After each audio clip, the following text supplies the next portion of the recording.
Hello' everyone, অন্য এটা mini ব্লগলৈ সকলোকে স্বাগতম জনাইছোঁ। আজি যিহেতুকে ছানডে, তো এফালে ওলাই যাওঁ, মানে চিনেমা এখন চাবলৈ যাওঁ, যিখন চিনেমা এতিয়া হলত লাগি আছে, আছামিজ চিনেমা, আৰু সেইখন হৈছে ভাইমন্দা।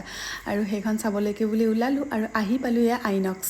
আৰু এয়া দাদাজন মানে তেওঁৰে মানে ৰিলেটিভছৰ দাদা হয়, একেলগে টিকেট কাটিছিলে আৰু এতিয়া আমি একেলগে বহি চিনেমা চাই আছোঁ। আৰু এয়া চাওক, চিনেমা ষ্টাৰ্ট হৈ গ'ল আৰু বহুত বেছি ভাল লাগিলে। মুনীন বৰুৱাৰ কাহিনী, ভাইমন্দা মানে মুনীন বৰুৱাই হয়, তেওঁৰ কাহিনীটো মানে দেখুৱাইছে আৰু জুবিন গাৰ্গ আছে, বহুত মানে ভাল লাগিছে।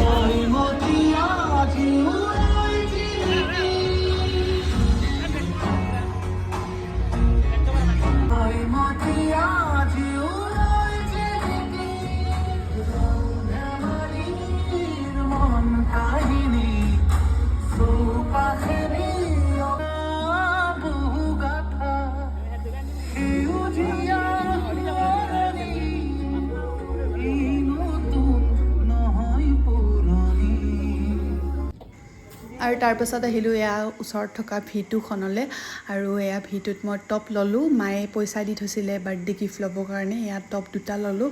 তাৰপাছত আমি আহি এয়া মিট এণ্ড ইটত খাবলৈ বহিলোঁ, যিহেতুকে দিনটো খোৱা নাছিলোঁ আৰু আহি দদৰতে খালোঁ।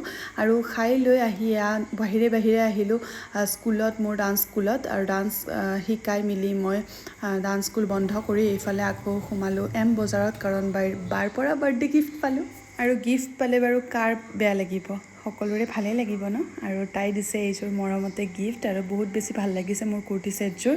আৰু পিন্ধাও শেষ বাৰু, ভিডিঅ'টো পিছত দিয়া গ'ল, যিহেতুকে এডিটিঙত অলপমান মোৰ সময় লাগি যায়, মানে অলপ ব্যস্ত হৈ আছিলোঁ সেইকাৰণে। আৰু এইফালে আমি দুজনী এয়া বা ভনী, কেনেকুৱা লাগিছে জনাব। আজিৰ ভিডিঅ'টো এয়াই আছিল, প্লিজ ছাবস্ক্ৰাইব, বাই বাই।